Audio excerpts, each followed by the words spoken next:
नमस्कार दोस्तों। आज के इस वीडियो में काफी कुछ नए टर्म्स यूज किए गए हैं जिसका प्रीवियस कुछ वीडियोस से लिंक है एंड उस वीडियोस के लिंक आपको नीचे डिस्क्रिप्शन में मिल जाएगी। Please watch those videos carefully. अगर फिर भी कोई कंफ्यूजन रहे तो हमें व्हाट्सएप पे संपर्क करें। नंबर आपको डिस्क्रिप्शन में मिल जाएगी। शेयर मार्केट की बेसिक टू एडवांस लर्निंग के लिए इस चैनल को सब्सक्राइब करिए। चलिए आज की वीडियो शुरू करते हैं। तो दो वर्ड हैं और जिसको एक का नाम है एफएम, एक का नाम डीएफएम। ठीक है। एफएम का मतलब होता है ये जो एरिया होता है, इस एरिया को बोलते हैं जिसमें फास्ट मूव मिलता है, और एक उसकी तैयारी होती है, प्री तैयारी, जिसको बोलते हैं डीएफएम। ठीक है। डीएफएम होता है जो इससे पहले का प्री एफएम हो जाता है, जैसे ये वाला मूव जो फास्ट होता है, इसके बेस पे हम ये एरिया का एनालाइज कर सकते हैं। ठीक है। और इसमें भी ये फास्ट मोमेंटम आएगा या नहीं आएगा, इसकी स्टडियां भी अलग रहती हैं। तो हम दोनों तीनों चीज़ों को थोड़ा सा इसमें डिस्कस करेंगे, जिसके सवाल हों, क्योंकि देखो मार्केट में ना, मार्केट 80% टाइम पे ना पैसा खाता ही रहता है रिटेलर का। बहुत कम मूव होते हैं, या तो छोटे छोटे मूव होते हैं जो रिट्रेसमेंट के एंगल से, जैसे हम आगे फास्ट मूव की बात करेंगे तो फास्ट मूव में ये रिट्रेसमेंट कुछ जो होते हैं ना 38% तक या 50% तक फास्ट आ जाते हैं। एक वो मूव होते हैं वो कवर जोन के, मतलब कवर जोन में डायनेमिक पीओसी के अंदर बनते हैं। जैसे आपको ही पता है जहाँ पे पजल चल रही है वो डायनेमिक पीओसी है ऊपर की साइड में, तो वहां बनते हैं। और कुछ ऐसे मूव होते हैं जो फ्री एरिया में बनते हैं, जैसे कि ये फ्री एरिया है जिसको हम बोलते हैं कवर स्पेस की दौड़, जिसके अंदर स्पीड मिलती है। तो जो ब्रेकआउट में डीएसडीएल से पहले एक स्लेंट का ब्रेकआउट के बाद की जो दौड़ रहती है वो फास्ट मूव होता है, तो इसको हम एफएम बोलेंगे। ठीक है। फ्री मूव यानी फास्ट मूव। और डीएफएम होता है ये वाला एरिया। ठीक है, ये वाला एरिया, इस एरिया को बोलेंगे डीएफएम। ये वाला एरिया जिसके अंदर मार्केट आता है, या तो ट्रेप बिछाता है, ट्रेप बिछाता है। ठीक है, ट्रेप बिछा के ऊपर निकल जाएगा, या उसको सक्सेस करके डीएफएम से एफएम में जाएगा, और डीएसडीएल तक वो बिना ज्यादा कोई पेचीदगी नहीं करेगा, एक बायर मूव देगा। अगर आप यहाँ फंसे हो तो शायद आपका प्रीमियम लूज कर जाए, आप यहाँ भी फंसे हो, यहाँ तक आने में आपका प्रीमियम लूज कर जाए, यहाँ भी फंसे हो तो भी प्रीमियम लूज कर जाए। तो हमें क्या करना है, एफएम की स्टडी मेन करनी है। उस स्टडी से आपको ये पता चलेगा कि आपको डायनेमिक पीओसी बॉक्स के अंदर कहाँ पे एंट्री लेनी चाहिए।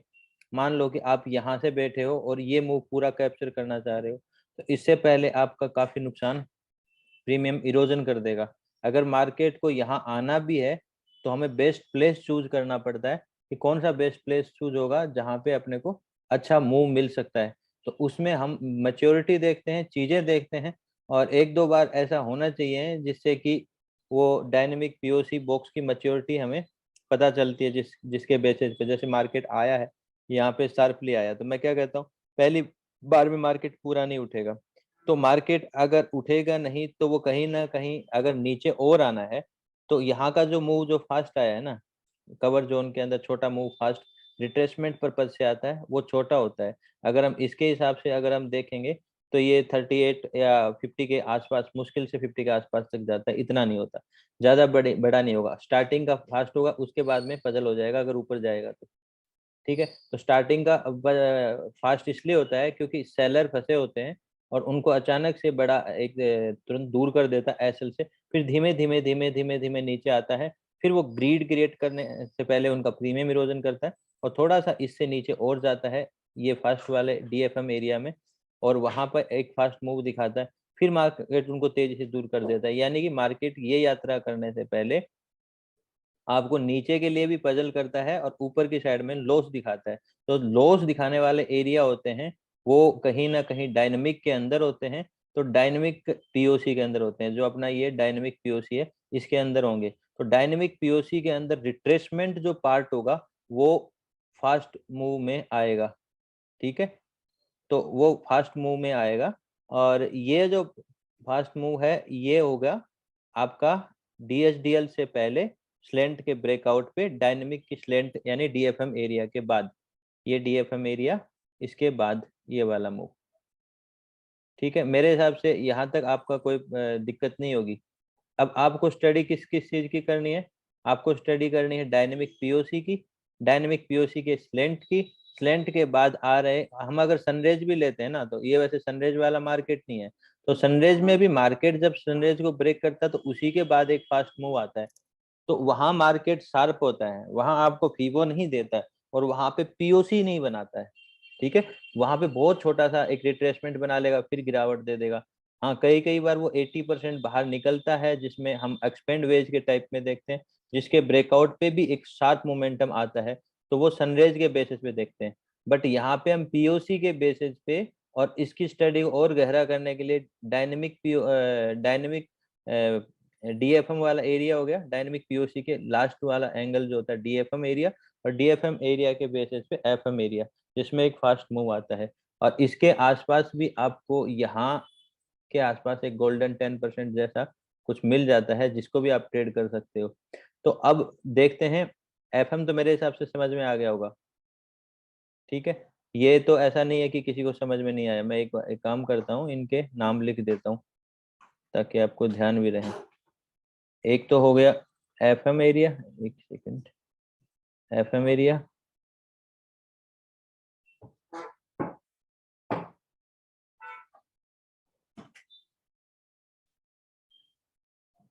ठीक है, और एक हो गया डीएफएम एरिया, इसके अंदर नहीं लिखा जाएगा। एक काम करते हैं, यहाँ एक लाइन ले लेते हैं, ये एरिया से ये एरिया के बीच में जो एरिया आता है, इसको बोलते हैं डीएफएम एरिया, डीएफएम।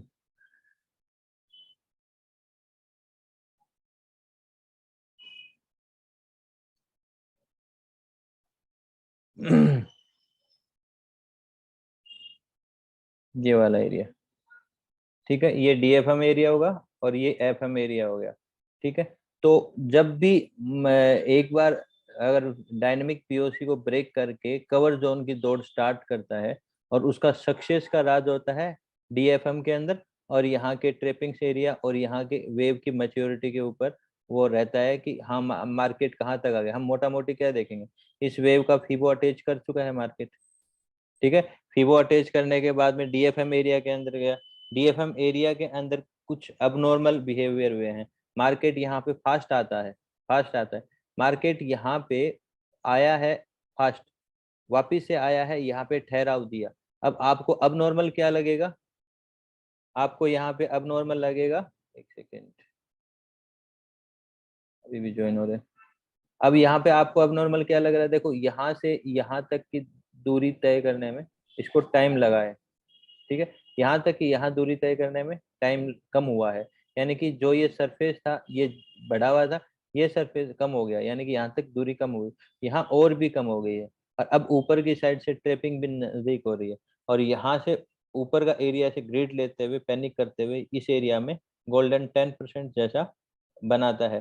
ठीक है, डीएफएम के एंडिंग के ऊपर गोल्डन 10% बनाता है, और वहां से आपको एक एफएम की दौड़ देता है, अच्छी दौड़, जिसमें हमारा सबसे बड़ी जो मिस्टेक्स जो रहती है पिन पॉइंट एरिया अटेंड करने में, हम कई जगह के पिन पॉइंट अटेंड करते हैं। मान लो कि हम ऐसे पिन पॉइंट अटेंड करते हैं जो कि डीएसडीएल ब्रेकडाउन पे है, वो हमें फ्री फ्लो दे देते हैं ऊपर की साइड में सक्सेस होने के, लेकिन ऐसे पिन पॉइंट्स हम देखते हैं जो कहीं ना कहीं डिस्काउंट भी होते हैं, और कहीं ना कहीं एक पीओसी बॉक्स के अंदर अपर वाले पोर्शंस में होते हैं, वो प्रीमियम इरोजन वाले जगह बनती है, यानी कि उसको एक पजल जोन को पार करना होता है, जिसको हम बोलते हैं पीओसी डायनेमिक एरिया।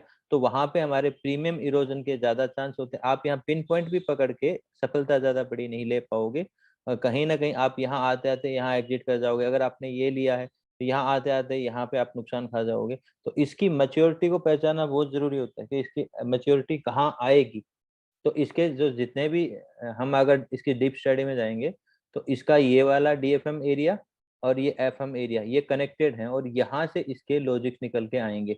ठीक है, ये जो फास्ट मूव है, इसके एवज में ट्रैपिंग है, ट्रैपिंग के एवज में यहाँ चलना और यहाँ के कैंडल स्टिक का जो प्लस बनना, प्लस के बाद माइनस बनना, माइनस के बाद में एक ठहराव लेना, इनगल्फिंग करना और उसके बाद जाना, ये सारे पड़ाव जिसको हम यहाँ गोल्डन 10% से देख रहे हैं, इस पड़ाव के जरिए से देख रहे हैं, यहाँ का ठहराव देख रहे हैं, यहाँ फास्ट मोमेंटम हुआ करता था, फास्ट मोमेंटम के साथ यहाँ पे फास्ट न होकर यहाँ ठहराव हो रहा है, तो ये यहाँ जब फास्ट हुआ करता था वो फास्ट अब ठहराव हो रहा है, तो यहाँ से भी एक इंडिकेशन आपको नीचे के एरिया का निकल के आएगा। तो काफी जगह आप इस एरिया का फायदा उठा सकते हैं। तो हम इसमें जो फास्ट मूव कई तरह के होते हैं, ठीक है, एक तो फास्ट मूव हो गया ये कवर स्पेस का, एक हमने आपको क्या बताया, अगर आपको पीओसी बॉक्स में लेना हो तो वो अपोजिट डायरेक्शन होगा। अपोजिट डायरेक्शन मतलब जैसे ये डायरेक्शन जा रहा है, पीओसी बॉक्स यहाँ आ रहा है, तो यहाँ से अपोजिट डायरेक्शन में आपको एक फास्ट मूव मिल गया, फिर आपको अपोजिट डायरेक्शन में एक फास्ट मूव मिल गया, फिर आपको एक अपोजिट डायरेक्शन में फास्ट मूव मिल गया, एक फास्ट मूव मिल गया, यहाँ आपको प्रीमियम मिल जाते हैं। तो ये हो गया आपका डायनेमिक पीओसी के अंदर का एफएम एरिया जिसमें मार्केट आपको फास्ट मूव दे रहा है, और ये हो गया कवर मतलब डीएसडीएल से पहले और स्लेंट के ब्रेकआउट के बाद मिलने वाला फास्ट एरिया।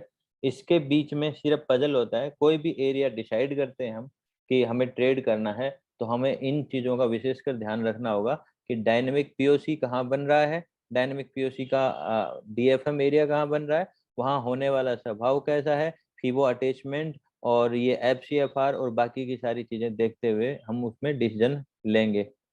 ठीक है, एफएम और डीएफएम को लेके किसी का कोई सवाल है तो अभी बता सकते हो। वैसे ये मैं पब्लिक डालूंगा वीडियो में, सबके लिए यूट्यूब पे भी डालूंगा, कोई दिक्कत नहीं किसी प्रकार की, कोई पूछना हो तो आप पूछ सकते हो। तो जहां भी आपको ये देखो फास्ट मूव हमेशा आपको वहीं मिलेगा, जैसे मान लो कि ये एरिया है, यहाँ पे एक फास्ट मूव मिल रहा है, तो कवर एरिया तक आपको पूरा फास्ट मिला, उसके बाद में मार्केट ने पजल किया, जो ये गैप कवर किया है तो 3 कैंडल्स के अंदर मार्केट सिमट गया, यानी कि करीबन 45 मिनट मार्केट यहाँ रुका। और अगर हम इसमें कवर जोन के हिसाब से देखते तो वहां इतना बड़ा मोमेंटम और इतना नहीं है, अगर मान लो एक प्रीमियम मिला तो प्रीमियम के बाद ठहराव मिलेगा, ठहराव के बाद मार्केट ऊपर की साइड निकलेगा। तो कहीं भी हम देखेंगे तो अपना जो एरिया होता है एफएम एरिया, ठीक है, एफएम एरिया और उससे डीएफएम एरिया के बेसिस पे हम उसकी स्टडी करते हैं। और कई बार जो पिन पॉइंट हम नीचे से पकड़ते हैं जो आफ्टर डीएसडीएल ब्रेकडाउन है, वहां आपको फास्ट मूव मिलने के चांसेस ज्यादा रहते हैं, ठीक है, वहां से मिल जाते हैं फास्ट मूव, क्योंकि देखो वो एरिया जो आपको ऑलरेडी ट्रेप कर चुका है जिसमें वन साइडेड मूव है, यानी कि हम कहते हैं रिटेलर ब्रेकआउट एरिया है, रिटेलर ब्रेकआउट में रिटेलर का सबसे ज्यादा ट्रेड होता है, तो वहां से आपको फास्ट मूव मिलने के चांसेस रहते हैं एक मैच्योरिटी के ऊपर। लेकिन अगर हम एक कवर दौड़ के अंदर अगर कोई ट्रेड ढूंढ रहे हैं तो हमें बचना होता है डायनेमिक पीओसी, डीएफएम एरिया और उसमें होने वाली गतिविधि, उसके बाद मैच्योरिटी चार्ट स्ट्रक्चर की। अगर आप पैटर्न्स के जरिए देखोगे तो यहाँ क्या देखोगे, आपको एक पैटर्न यहाँ नजर आ जाएगा, देखो हेड एंड शोल्डर पैटर्न नजर आ रहा है, हेड एंड शोल्डर का ये ट्रेप हुआ, ट्रेप के बाद में भी मार्केट ने अगर आपने यहाँ भी ले लिया, अगर मार्केट ने फास्ट मोमेंटम नहीं दिया तो एक एरिया ऊपर की साइड दिया जिसको फिर से ट्रेप किया, तो अब आप इसमें भी अगर ये देखोगे तो कहीं ना कहीं डीएफएम ने आपको इस जगह से बचा लिया, ठीक है, या फिर आपको जल्दी कवर करवा दिया, वापस से नई अपॉर्चुनिटी मिल गई, यहाँ के गोल्डन 10% को आप ट्रेड कर लोगे, ठीक है। तो ये चीजें जरूरी हैं। इससे रिलेटेड किसी का सवाल है तो बता सकते हो। सर एक क्वेश्चन था, बताइए। ये जो आप टाइम के बारे में बता रहे थे कि यहाँ पर जो है टाइम घट रहा है एक स्विंग से दूसरे स्विंग के बीच में, कौन सा टाइम घट रहा है? अच्छा ये जो होता है हाँ ना यहाँ से यहाँ हाँ से हाँ ये टाइम जो घट रहा देखो है, मेरा कहने का मतलब है इससे मार्केट ने यहाँ दूरी तय करी, एक रिट्रेसमेंट लिया, दोबारा इस पड़ाव पे आया, तो मार्केट ने यहाँ पे ना एक ठहराव अच्छा लिया है, अब वो आ रहा है एक तेजी को लेते हुए आ रहा है, तो उसको एक रिट्रेसमेंट चाहिए, वो एक रिट्रेसमेंट लेता है, फिर ठहराव लेता है, एक रिट्रेसमेंट एंगल बनाता है, तो वो एंगल में यहाँ का जो दायरा घटता है दूरी तय करने का, यानी कि ये यहाँ से यहाँ का सफर में उसको कितना टाइम लग गया, अगले वाले में कितना टाइम लग रहा है, ये टाइम का दायरा, और फिर अगली बार दोबारा आता है, जब हम ट्रेंड लाइन पे कहते हैं ना कि ट्रेंड लाइन पे एक टच हो गया, दूसरी बार टच हो गया, अभी तुरंत टच कर रहा है, तो वो ट्रेंड लाइन लूज होती है, तो फिर कहीं ना कहीं उस ट्रेंड लाइन के ब्रेक होने के चांसेस रहते हैं। तो वैसे ही अगर इसमें आ रहा है इस ट्रेंड लाइन के ऊपर, तो ये जो दायरा है ये भी इम्पोर्टेंट है, और आने का तरीका। अब यहाँ पे वो अगर दोबारा उसको क्विकली अटेंड कर रहा है, यानी कि अभी अटेंड किया हुआ है, एक पावर है, तो मेरा देखो कहने का मतलब क्या होता है, इस एरिया की एक पावर होती है। अब यहाँ ये DSDL था, जब ये अटेंड किया, इस एरिया की पावर यहाँ से बननी स्टार्ट हुई थी, और DSDL के बाद में मार्केट ने इसका रिट्रेसमेंट सबसे ज्यादा लिया, फिर ये दोबारा अटेंड किया, और इसको अटेंड करने में काफी कम टाइम लिया, फिर यहाँ अटेंड किया जिसमें और पावर ली गई, जिसमें इस एरिया का एक ट्रैप दिखाई दिया, ये वापस से वही एरिया कवर किया, इस एरिया के बाद में रिट्रेसमेंट। अब जो ये रिट्रेसमेंट है, वो रिट्रेसमेंट पड़ाव घट रहे हैं, जितना मैक्सिमम पावर ले रहा है वो घट रही है। अब यहाँ पावर लेने के बाद में ये सरफेस देखो कम हुआ, अब यहाँ पे सरफेस ज्यादा था, इस सरफेस के बाद में सरफेस कितना कम हुआ, और ट्रैप कितनी जल्दी बन के वापस आ रहा है, यानी कि मैच्योरिटी बहुत जल्दी में हो रही है। तो यहाँ पे आ रहे बिहेवियर, और अगर मैं कहता हूँ कोई DFM एरिया होता है, उसके अंदर पहले मार्केट फास्ट था, और अब मार्केट अगर स्लो हो रहा है, तो मार्केट का ट्रेंड बदल रहा है, चीजें बदल रही है, यानी कि वो अब उसको उस मार्केट वहां से निकलने वाला है। तो उसके साइन लेते हैं, फिर उसके हिसाब से कैंडल स्टिक चीजें देख के आप चाहो तो यहाँ पे आप उसको कवर कर सकते हो, आप यहाँ से भी ले सकते हो। ठीक है, एक छोटे एसएल के हिसाब से एंट्री उठाने की बात होती है। और किसी का कोई सवाल है इससे रिलेटेड? सर हाँ हाँ, ये जो DFM होता है वो ट्रैपिंग एरिया में बनता है क्या? DFM देखो एक ट्रेपिंग ही रहा ये, आप अगर देखोगे तो यहाँ ट्रेप किया गया, किसको ट्रेप किया गया है, DSDL को। मैं कहता हूँ कि जब मार्केट किसी लेवल को तोड़ता है, ठीक है, उसे यहाँ तक आना था, तो वो एकदम से यहाँ से सीधा यहाँ पड़ाव नहीं मार सकता। मतलब कहने का मतलब पहला पड़ाव छोटा फिर दूसरा बड़ा, ऐसा नहीं कर सकता। वो क्या करता है, पहला बड़ा पड़ाव, तीसरा दूसरा वाला छोटा पड़ाव, ऐसे करता है, यानी कि 30% एरिया बाहर निकलता है, 30% एरिया बाहर निकलता है। तो वो 30% एरिया बाहर निकालने से पहले यहाँ इसने जोन बनाया, और जोन बनाने के बाद में इसको जस्ट ट्रेप किया, यानी कि वो लोग जो छोटा एसएल की उम्मीद में इस ब्रेकआउट पे जंप नहीं मारते, उन लोगों के लिए एक छोटा एसएल प्रोवाइड करता है, और प्रोवाइड करने के बाद में उन लोगों को ऐसे एंगल दिखाता है जिसमें ये वाले एंगल टूटते हुए, ये वाले एंगल टूटते हुए दिखते हैं, तो सेलर दोबारा आते हैं। तो उनके लिए ये क्या हो गया, जो आप कह रहे हो वही तो हो गया, मतलब ट्रेपिंग एरिया ही तो हुआ। तो यहाँ जोन बना, पहला जोन ही, यहाँ हम इसको रिटेलर ब्रेकआउट एरिया यही मानेंगे कि रिटेलर ब्रेकआउट के बाद जस्ट इसको, एक तो वो लोग जो फोमो में कूदे हैं, एक वो लोग जो जिनको छोटे एसएल चाहिए होते हैं, यानी कि एक स्विंग बन जाए, उनके लिए स्विंग दे दिया, स्विंग देने के बाद मार्केट ट्रेप करके ऊपर की साइड, तो ये हो गया ट्रेपिंग एरिया। जब नेक्स्ट टाइम ये आता है, तो नेक्स्ट टाइम में ये जोन बना, ये जोन के बाद में 30% में इसी एरिया के आसपास आ रहा, तो ये फास्ट वाला एरिया था अपना, जस्ट टच किया, 30% यहाँ बनाया, तो 30% से यहाँ डायरेक्टली जंप मार गया। फिर मार्केट आप आया, यहाँ के आसपास एरिया बनाया, 30% में इसने जंप लगाया, फिर मार्केट ऊपर निकले। फिर आया मार्केट 30% एरिया ये बनाया, ये जंप मारा, मार्केट ऊपर निकल गया। इस बार मार्केट यहाँ ठहराव नहीं ले रहा, इस बार मार्केट डायरेक्टली इसमें जंप मारा और 30% इसके अंदर बनाने की कोशिश कर रहा है, और अगला पड़ाव पार कर रहा है। जो मार्केट कर रहा है आप उसको देखते जाओ, कहाँ कहाँ कैसे कैसे मोमेंटम कर रहा है, और वही आपको सिखाएंगे। तो आप कहोगे कि ये भी ट्रेपिंग है, ये भी ट्रेपिंग है। अब ये फ्लो ऐसा था जो लगातार अगर मार्केट इसी वे में नीचे चलता रहता और रिट्रेसमेंट नहीं करता, तो हम इसे कहीं ना कहीं चेजिंग में ले जाके इस ब्रेकआउट को सक्सेस का कहानी भी बना सकते। लेकिन इसका मतलब क्या होता, देखो इसका मतलब अलग है और इसका मतलब अलग होता है। ये एक बड़ी रेंज को इन्वाइट करता, फिर फास्ट मोमेंटम को इन्वाइट करता है, क्योंकि चेजिंग हो चुका होता है। जैसे हम कहते हैं ना ब्रेकआउट सक्सेस और फेल, उसका रीजन बन जाता है। लेकिन मार्केट को ज्यादा लंबा नहीं जाना ना, तो उसको सिर्फ सक्सेस करना था एफएम एरिया। तो एफएम एरिया के हिसाब से इसने क्या किया, यहाँ से इसको चेजिंग को तोड़ा, मैं कह रहा हूँ डायरेक्टली कहा था सीधा ऊपर भी नहीं जाएगा, फिर ये तोड़ा, फिर इस एरिया के आसपास, फिर ये तोड़ा, फिर एरिया के आसपास। तो डीएफएम को बार बार अटेंड कर रहा है। अब डीएफएम को अटेंड करके जो उसका मजबूती है, देखो डीएफएम एरिया वो होता है जो आ रही सेलिंग को तोड़ता है, यानी कि उसको एक करंट की तरह देता है, और वहां पे एक पावर होती है जिससे बायर बाइंग को पुश मिलती है, बाइंग को पुश मिल जाती है, बाइंग की पुश मिल जाती है। लेकिन यहाँ पे बायर की पुश घटती हुई दिखाई दे रही है, यानी कि जो बाइंग साइड में जो स्ट्रेंथ मिलनी है वो स्ट्रेंथ घटती हुई नजर आ रही है, क्योंकि जल्दी वापस अटेंड करने आ रहा है, जल्दी वापस अटेंड करने के लिए आ रहा है। तो इस हिसाब से हम उसकी पावर और चीजों को, और ऊपर का एरिया देखो एक ही एरिया के आसपास। अब आप ये देख सकते हो कि कहीं ना कहीं ये हेड एंड शोल्डर है, ये ट्रिप कर रहा है, और ये इस जगह से चलने का, और जब आप एरिया देखते हो आपको, ठीक है। तो ये सारी चीजों के इंडिकेशन लेते हुए आप परफेक्ट प्लेस पे ट्रेड ले सकते हो, क्योंकि मोस्टली जो ट्रेडिंग होती है जिसमें हम पिन पॉइंट ट्रेडिंग करते हैं, उसमें कई बार पिन पॉइंट हम ऐसे एरिया पे भी कैप्चर करने की कोशिश करते हैं जो हमें बेनिफिट देने की बजाय वहाँ कैंडल कोरिलेशन ज्यादा होने की वजह से या कैंडल कोरिलेशन ज्यादा होने की वजह से छोटे छोटे एसएल्स ज्यादा देखने पड़ जाते हैं अटेंड करने में, फिर हमारे हाथ बड़ा एरिया हाथ लगता है। तो उस चीज का सॉल्यूशन अगर हम देखते हैं तो वो एफएम और डीएफएम से निकल जाएगा। डीएफएम आपको एक अलग समझ देगी, एफएम आपको वो एरिया देगा। उसके बाद में आपका ये भी पता रहेगा कहाँ से पजल स्टार्ट होने वाली है। तो एक बायर जो एंगल होता है ना, जैसे आप अगर कम पैसे में ट्रेड कर रहे हो तो आप बाइंग ही कर सकते हो। तो आप यहाँ बाइंग करोगे, शायद यहाँ से यहाँ तक आने में पैसा इतना नहीं कमा पाओ। उससे पहले आपको एसएल देखने, हम छोटा एसएल देखते हैं हमेशा, तो हमारे लिए सही नहीं है। जिसको बड़ा एसएल देखना उसके लिए तो ठीक है, वो चाहे यहाँ भी बैठ गया, यहाँ भी बैठ गया ना, जिसको ये एसएल देखना है एक प्राइस एक्शन, उसके लिए ठीक है, आप ये अटेंड कर लोगे। लेकिन जिन्होंने छोटा एसएल पे ये अटेंड करना, तो उनको और शार्प होना पड़ेगा, एनालाइज में डेप्थ में जाना पड़ेगा। तो उस चीज के लिए हम क्या करेंगे, इस एरिया में हम क्या कर सकते हैं, इस एरिया में अगर मान लो बाई चांस आपको यहाँ से ही अटेंड करना है और मार्केट इधर जाएगा, अभी कंप्लीटली इस एरिया में परिपक्वता नहीं दिख रही, तो आप यहाँ से सेलिंग कर सकते हो। तो सेलिंग आपको नुकसान नहीं देगी। लेकिन आप फास्ट बाइंग मूव देख रहे हो, जैसे हम फास्ट मूव देख रहे हैं, वो यहाँ से नहीं मिलके आपको आगे कहीं मैच्योरिटी पे मिलेगा, तो आप कहाँ अटेंड करोगे, वो चीज देखनी जरूरी होगी। तो एफएम और डीएफएम आपको उसमें बहुत हेल्प करेंगे।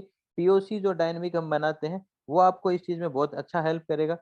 पीओसी, पीओसी के अंदर के सरफेस एरिया, और मैं आपको ये भी बताता हूँ कि जब किसी एरिया, जैसे कोई भी पैटर्न है, वो पैटर्न भी कहीं ना कहीं मैच्योरिटी होती है। तो अगर ऐसे ऐसे करके कोई एक पैटर्न बन रहा है, तो अगर उसमें मल्टी वेव बनने लग जाती हैं, वो इंडिकेट करती हैं, वो मैच्योरिटी इंडिकेट करती हैं, ठीक है। या फिर अब नॉर्मल कोई और बिहेवियर शो कर जाए कि एक ऊपर की नीचे की ट्रेप होने के बाद में अगर वो फास्ट हो रहा है, या मतलब कोई पुष्पा एंगल बनाए, कुछ ऐसा एंगल बनाए जो ट्रेपिंग, मजबूत ट्रेपिंग एंगल बनाए मैच्योरिटी के आसपास, ऐसी चीजें जैसे इसमें हम यहाँ पे ये देख रहे हैं इसके बेसिस पे, तो वो हमें मैच्योरिटी इंडिकेशंस करते हैं। उसके बेसिस पे यहाँ ऊपर की ट्रेपिंग भी हमारे लिए इंपॉर्टेंट थी, ठीक है। लेकिन वेव का सरफेस भी घटना हाँ, मैच्योरिटी वेव के का टाइम पे सरफेस होता है। सरफेस भी घटना है। बाकी आप ये पड़ाव देखोगे ना, ये पड़ाव के लिए एक अलग दूरी दिखती है, और ये पड़ाव में ज्यादा टाइम वाइज है, यहाँ प्राइस वाइज है, ठीक है। वो चीजें भी आपको दिखेंगी। यहाँ पे आपको ऊपर बढ़ते हुए फॉर्म में दिख रहा है जो स्टेप्स है, उसके बाद में स्टेप्स घटते हुए फॉर्म में ट्रेपिंग किया और फास्टली मार्केट नीचे की साइड निकल गया। ये ब्रेकर था जहाँ पे एक बार ट्रेप और आफ्टर ट्रेप, उसके बाद मार्केट नीचे की साइड निकल गया। तो ये चीजें आपको दिख जाएंगी, ठीक है। इस चीज से आपको काफी मतलब इन चीजों को डिसीजन लेने में एक हेल्प मिल जाती है। कई बार क्या हम यहाँ होके भी गलत हो जाते हैं फॉर डाउन साइड, और कई बार क्या है कि हम सही एरिया न चूज करने की वजह से हमारा डिसीजन गलत हो जाता है। तो उस पे हमें और शार्प एनालाइज डेप्थ में जाना पड़ता है और एडवांस होना पड़ता है। और कई बार ये एरिया भी है, जैसे आगे मैं और भी वीडियो जैसे बना रहा हूँ जिसमें आपकी पिन बार की सुपर पिन बार वगैरह भी बनती हैं, तो उनको भी हम अटेंड करेंगे। उनके तरीके अलग होते हैं, पिन बार होती है वैसे सुपर पिन बार भी होती हैं। तो वो एरिया कौन से होते हैं जहाँ सुपर पिन बार बनती है, जहाँ पे हम छोटे एसएल के साथ बढ़िया बड़ा टारगेट ले सकते हैं। वैसे ही इस एरिया में भी, इस पूरे मूव के अंदर भी हम देखते हैं ऐसी जगहें, जैसे मान लो यहाँ के आसपास आ रहा है, तो हमें क्या देखना होगा कि प्रोटेक्टर क्या आ रहा है ब्रेकआउट के बाद में। तो आप क्या देखते हो, फर्स्ट सनराइज देखते हो या कोई ऐसा एंगल देखते हो जो आपको रोक रहा है। तो वो एंगल रोक रहा है, नहीं रोक पा रहा है, उसके बेसिस पे आप ये एरियाज को भी अटेंड कर सकते हो उस समझ के हिसाब से कि अभी नहीं हुआ एक फास्ट मूव। मैंने क्या कहा आपको, फास्ट मूव कहाँ मिलेगा, एक तो मिलेगा यहाँ पे, एक आपको कहाँ मिलेगा, देखो एक जो F15 में मिलता है वो अलग है, वहां कोई बेस नहीं बना।